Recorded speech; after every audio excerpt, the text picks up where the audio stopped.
જય માતાજી મિત્રો, કેમ છો? મજામાં? જો આજે રવિવાર છે તો માતાજીના દર્શન કરવા લોંગ ડ્રાઈવમાં નીકળી ગયો છું. અને રવિવાર છે તો લોંગ ડ્રાઈવે થઈ જાય, વાતાવરણ સરસ છે અને માતાજીના દર્શનય થઈ જાય.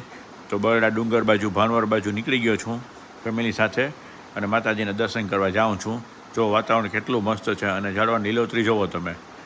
જો હું અત્યારે આવી ગયો છું અમારા માતાજીના મંદિરે. અમારા આઈમાનું મંદિર છે, ત્યાં જુઓ તમે, કેળના ઝાડ છે, ફ્રૂટના કેટલી બધી જાતના અલગ અલગ ઝાડ છે અને વરસાદ પછીનું વાતાવરણ કેટલું રમણીય થઈ ગયું તમે જુઓ. કેટલું સરસ છે ને વાતાવરણ, એટલે મજા આવે એવું વાતાવરણ છે. અને મજા પણ આવી. સાંજ સુધી બધી જગ્યાએ દર્શન કર્યા, હૈરો ફર્યો. અને જો આ કેળનું ઝાડ છે, પછી અહીંયા બદામ છે, ચીકુ છે, આંબા છે, ઘણું બધું છે ઝાડ બધે સરસ. પછી હું આવી ગયો તો ખોડિયાર માતાજીનું મંદિરે. આપણે પોરબંદરથી જામનગર રોડ પર જાય ને તો ત્યાં ખોડિયારમાંનું બહુ જૂનું મંદિર છે અને પાછળ છે એ પથ્થરમાં ખોડિયાર માતાજીની મૂર્તિ સ્વરૂપે છે અને મૂર્તિ એમ કહે છે થોડી થોડી વધે છે. જો આ આખું ખોડિયાર માતાજીનું મંદિર છે, મેન રોડ ઉપર જ મંદિર છે.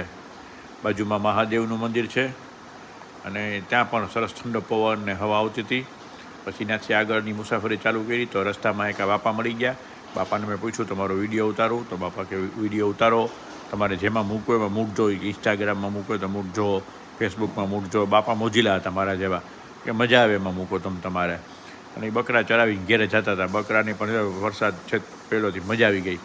સરસ લીલું લીલું તાજું તાજું ઘાસ ખાવાની.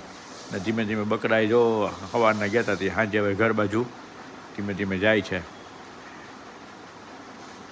આ મને રોડ ઉપર આતા મળી ગયા હતા કે તું તારે મોજ કરું, ઉતાર વિડીયો. પછી ત્યાંથી આગળ આવ્યા તો જો આ બરોડો ડુંગર દેખાય. કેટલું મસ્ત વાતાવરણ છે, જાણે બરફની ચાદર ઓઢી હોય ને એવા વાદળા માથે આવી ગયા છે. બરડો બોલે છે એમ કહે જ ને, તો જો આ બરડો બોલે છે. અત્યારે ચારેય બાજુ વાદળાથી છવાયેલો બરડો ડુંગર છે. જો મિત્રો કેમ છો? ચાલો તો પછી નિરાંતે મળીએ. જય માતાજી.